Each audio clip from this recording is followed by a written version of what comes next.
Hello everybody, I am Sangamithre, Assistant Professor in the Department of Textiles and Clothing. Today we would like to see on the topic consumers and retailers, store presentation and layout under fashion designing and apparel industry. You know, consumers are the basic persons or the basic of any industry or business.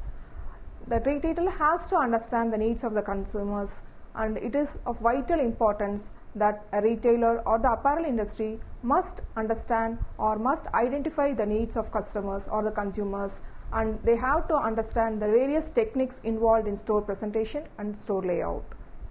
To understand and identify the issues related to consumers and retailers enable you to understand the functions of retailers and to make you understand the role of store layout in retail business and to evaluate various techniques for store presentation. When we talk about consumers are the one that consumes, that's especially one that acquire goods or services for their direct use or their personal use or for their own ownership rather than for resale or to use it for production or manufacturing. In other words, consumer is a person who acquires goods or services for his or own personal needs. So we can segment these consumers under four major categories based on their behavior pattern, such as the buy for on consumers, stability seeking consumers, get my money's worth consumers, and time buying consumers. So what is consumer behavior? Consumer behavior is all about understanding how people choose to spend their money and time in buying and consuming various goods and services that they desire. In the retail context, retailers would be specifically more interested to gain an insight into the customer's shopping behavior, which involves an understanding to gain an insight into the customer's decision-making variables regarding when and where and what to buy. Such decision variables are the factors which should be considered by retailers while they frame their business strategies. Now we'll look into the factors that affect the consumer decision-making. The consumer decision making may be affected by four factors such as demographic, psychological, environmental, and lifestyle. What are demographic factors? Demographic factors are very unique to a particular person. They are objective and quantifiable and easily identifiable population data such as sex, income, age, marital status, etc. They also involve identification of who is responsible for the decision making or buying and who is the ultimate consumer, for example in Saravana stores or in Shoppers Stop. Then we talk about psychological factors. Psychological factors are intrinsic or inner aspect of an individual. An understanding of a consumer psychology guides the retailer's segmentation strategy. For example, consumers respond differently towards same retail market mix due to their respective motives, personality, perception and learning, and level of involvement and maybe also due to their attitude. And we talk about environmental factors. These environmental factors cover all the physical and social characteristics of a consumer's external world, which includes physical objects such as goods and outlets, spatial relationships such as location of shopping centers and merchandise in stores, and the social factors such as opinion leaders or the persons in a family or co-customers, reference groups, friends, social class or the culture. Then comes the lifestyle factors. The lifestyle refers to an individual's mode of living as identified by his activities, interest and opinion. Lifestyle variables have been measured by identifying a customer's day-to-day activities and interest. Lifestyle is considered to be highly correlated with consumer values and personality. An individual lifestyle is influenced, among other things, by the social group he or she belongs to and by his occupation. For example, a double income no kids family in metros shop very regularly at the super malls because of the limited time at their disposal, and they also look for entertainment while they are shopping. At the same time, they are higher spenders than in single income families. Khadar, popular store in Bangalore, specializes in dresses for women owned by a Kolkata based company. It is a fine example of trying to incorporate the culture values of Indian women in their garments. This industry or this company has noticed a significant characteristics among Indian women who buys extra large garment size group. Women in this size category do not want the contours of their body to get highlighted and are consciously looking for dresses that would conceal them. Hence, this type of segmentation or this type of identification may help them to market their goods effectively. Based on the study regarding dress preference of working Indian women by imagesfashion.com, different brands have emerged. In ethnic wear, there are just a handful of quantity brands like Nalli, Kumarans and Bombay Selection. They have positioned themselves to meet the demand of ethnic wear at family and festival occasions, since most of the Indian women needs are varied based on their working conditions or based on their family needs. On the other hand, W, a women's store, and Kader are trying to infuse global styling and design functionality with salwar kameez. So next we come to retailer. As we know, retailer has to cater to these varied groups or these consumers' needs who are very varied and very demanding. Who is a retailer? A retailer is a person who is an agent or agency, company or organization which is instrumental in reaching the goods or merchandise or services to the ultimate customer. The distribution of finished products begin with the producer and it ends at the ultimate consumer. Between the two of them is this middleman we call the retailer. Define retailing as a set of activities or steps used to sell a product or a service to consumer for their personal or family use. Retailers perform specific activities such as anticipating customers' wants, developing assortments of products, acquiring market information and financing. In this era of globalization, liberalization and highly aware customers, a retailer is required to make a conscious effort to position himself distinctively to face the competition. A retail business is the largest private industry in the world ahead of finance and engineering. In India, retailing is the second largest employer after agriculture. But it is highly fragmented and consists predominantly of small, independent and owner-managed shops. There have been a boom in retail trade in India owing to the gradual increase in the disposable income of the middle class households. Customers are looking for ambience and convenience in shopping. This is likely to continue more strongly in the coming years. In the future, more dual income families, the customer's ability to spend will increase. But at the same time, it is predicted the time available for shopping will go down. In such a shopping experience, the more successful retailer will be those who would provide quicker service. When we talk about the setup or the organizational structure of a retailer, it can be based on an independent store, that is a small store, or based on a large scale retailing. So first one is the organization of an independent store retailer. The owner or managers of a small store may themselves constitute the entire organization and may hire employees as sales increase. However, coordinating and managing employee activities is easier in a small store than in a large store. The owner manager simply assigns tasks to each employee on a day-to-day basis and ensures that these tasks are performed properly.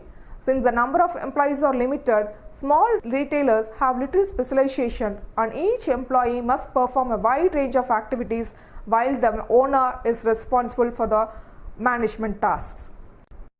Besides the management of the store, the owner is also responsible for the administrative tasks irrespective of the size of a retail operation. All tasks of a retail company may be divided into 4 major divisions such as strategic management, merchandise management, store management and administrative management. We talk about large store retailer.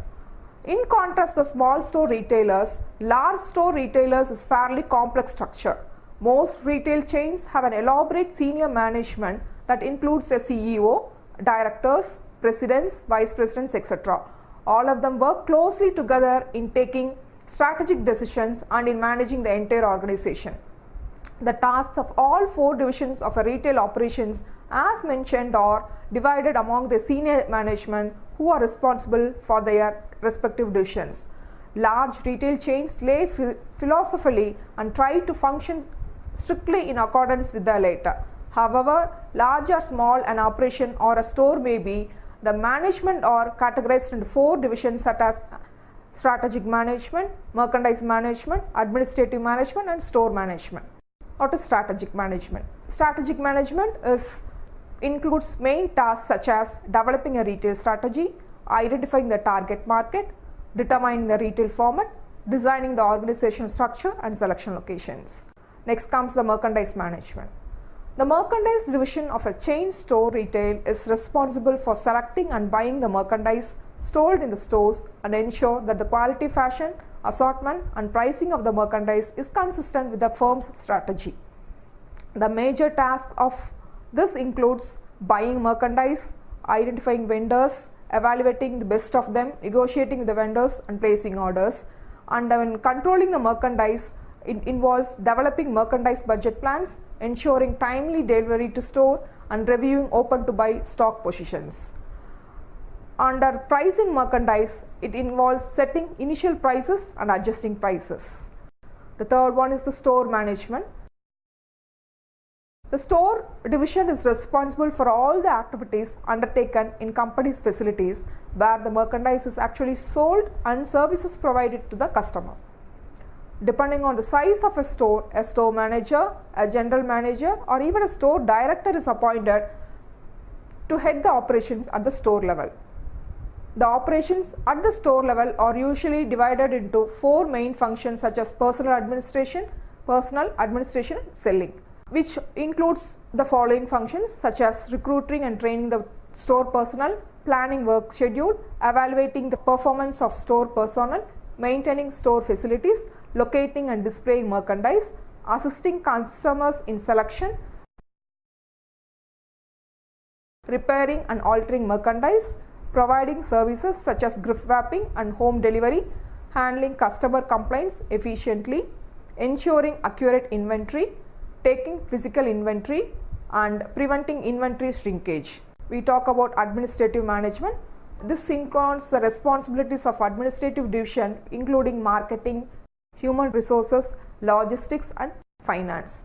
The functions may be summarized as planning communication programs, developing an advertising budget, planning special promotions, designing special displays, overseeing public relations, managing human resources. Under this, developing a HRD policy, recruiting, hiring and training managers, planning career paths, maintaining merchandise to vendors. Next, distribution of merchandise. Selecting warehouse locations, receiving merchandise, marking and labeling merchandise, storing merchandise, distributing merchandise to the stores and returning merchandise to the vendors. Establishing financial control. Here, providing timely information on financial performance, forecasting sales, cash flow, profits, raising capital from investors, billing customers and providing credit. It has been the general practice of dividing the overall organization structure into retail chains for a long time, irrespective of their size and format. However, with the passage of time and change in retail environment, many companies have evolved newer and more innovative methods of designing their organization. Regardless of the extent of the change, the overall functions and job allocations remain on similar lines. Store layout. In store layout, the situation is changing. Many retail organizations have upgraded their stores substantially. Others have created stores with altogether new look. The customers are quick to recognize when they are offered better value for money in a dignified environment. It is now being felt more than ever before in our country that retailers must create exciting store designs and neat and innovative merchandising techniques so as to enable to draw the people for shopping. In this era of virtual shopping on internet, the need to attract the customers have become more important than ever. The following points must be kept in mind while designing in retail store. The atmosphere being created in the store must be consistent with the store's image and overall strategy. Since the purpose of a good store design is to help influence the customer's purchase decision, all efforts should be aimed in this direction only. And the designer of the store must keep in mind both the initial cost as well as the subsequent recurring maintenance cost. It is also imperative to ensure easy and regular maintenance of the store from time to time. A store must be exciting in all respects to be able to motivate the customer to visit it again. Many retailers around the world prefer to implement the strategy of a store as theatre concept and conceive their store as a theatre itself, where the items of merchandise can be equated to the characters of a play and the lights and visual communication treated as the sets.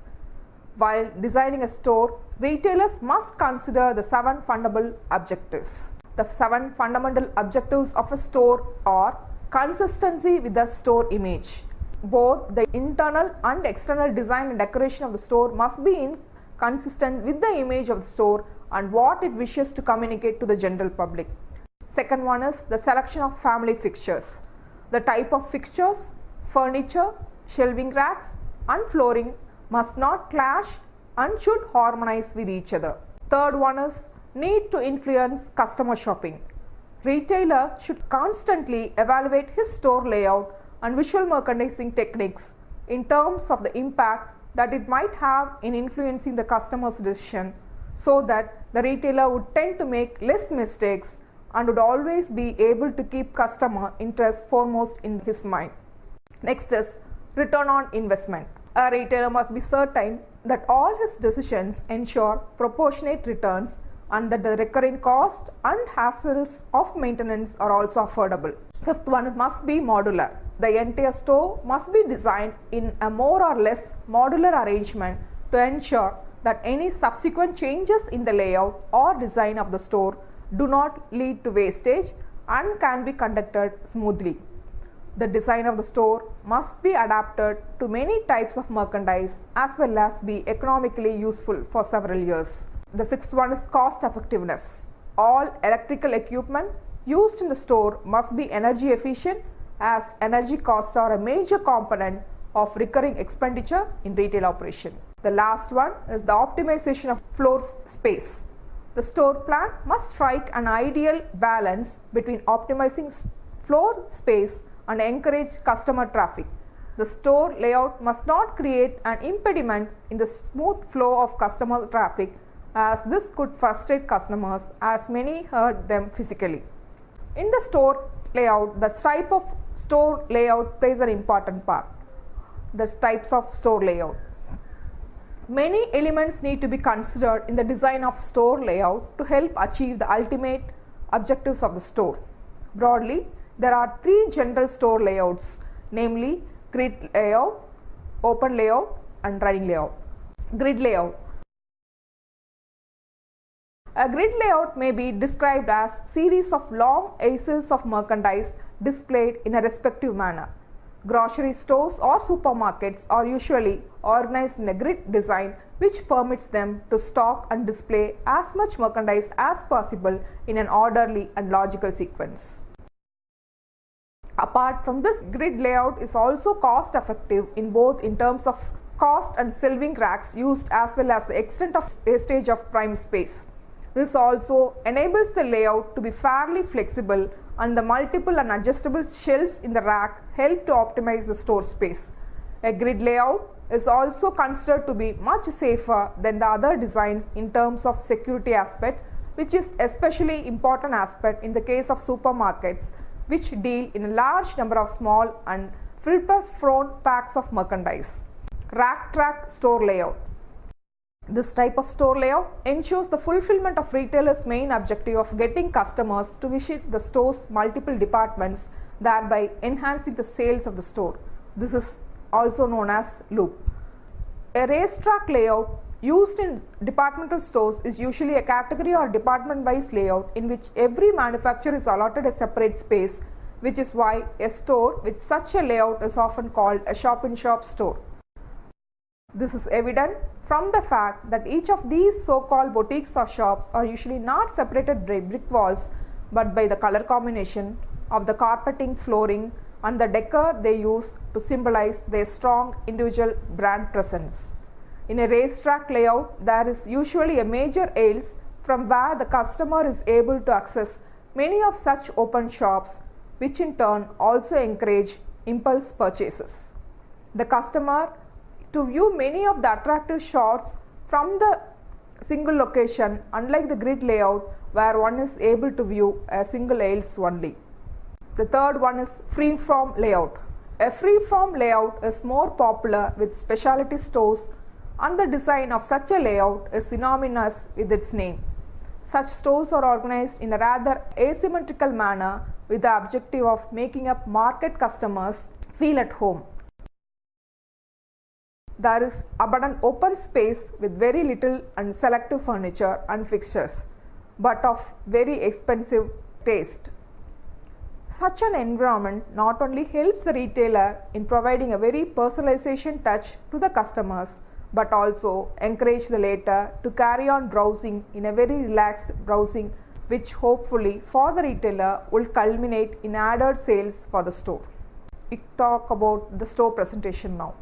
After the store layout, store presentation plays an important role.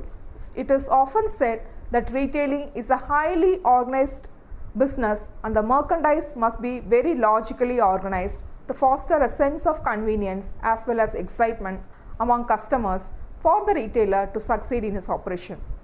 Innumerable display and presentation techniques are used in retail stores all over the world, some of which have been proved very profitable.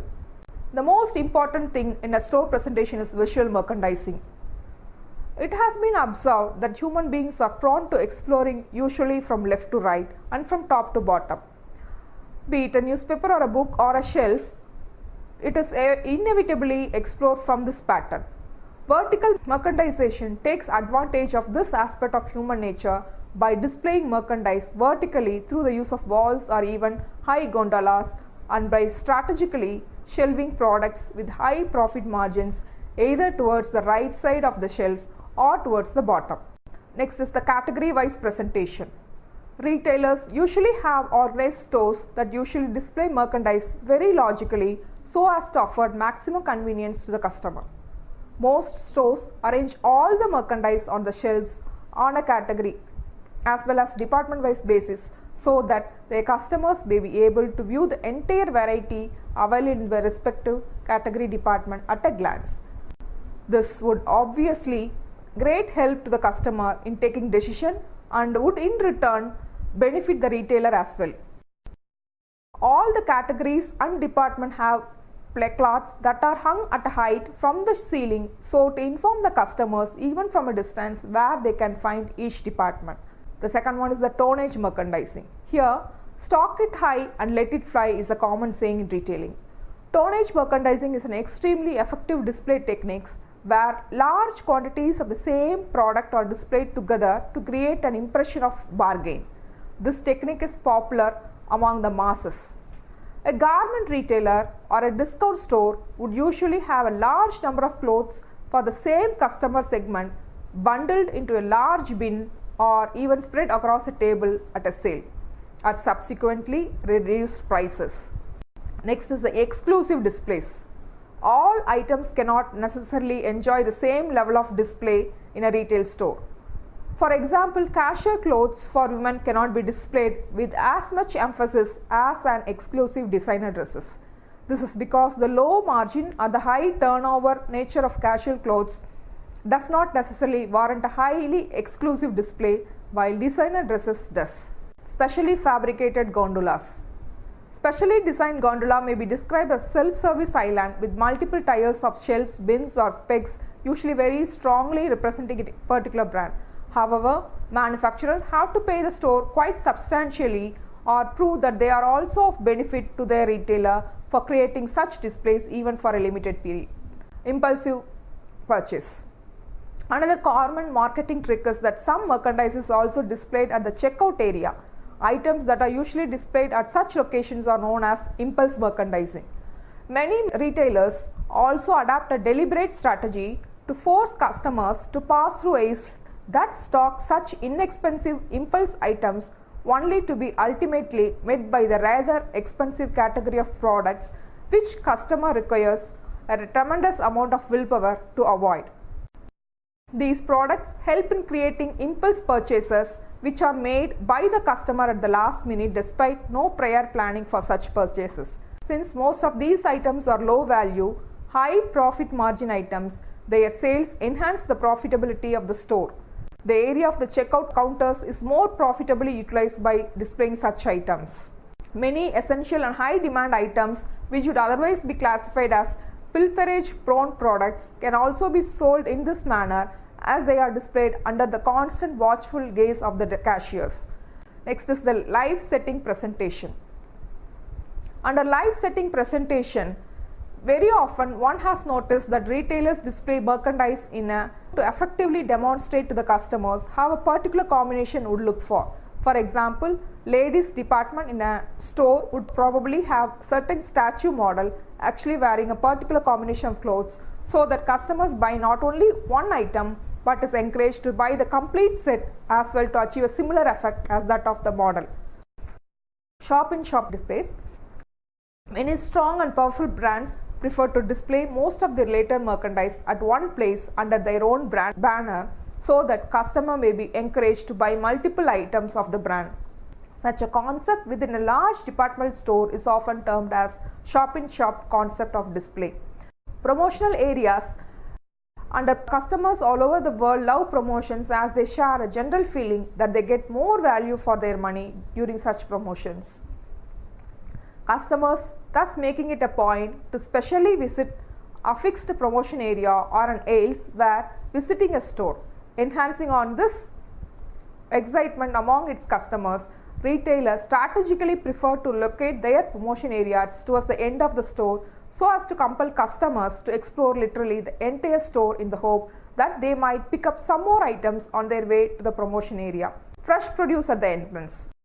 Fresh produce has an excellent refreshing effect, and the location of this department towards the entrance of a supermarket instills a positive feeling in the customer. This has a tremendously positive impact for the retailer, which is reflected not only in the sales achieved by the fresh produce department but in the sales of the entire store. To conclude on consumers and retailers, in this era of globalization and consumerism, the consumers are becoming more demanding and more aware or critical. Hence, the retailer must be in shape or effective to attract the customers, make use of proper or effective store presentations and layouts, and he should be aware of the latest technologies available in order to attract the consumers so as to increase this business. The consumers or the lifespan or the main fundamental for any business, hence consumers' behavior has to be kept in mind always.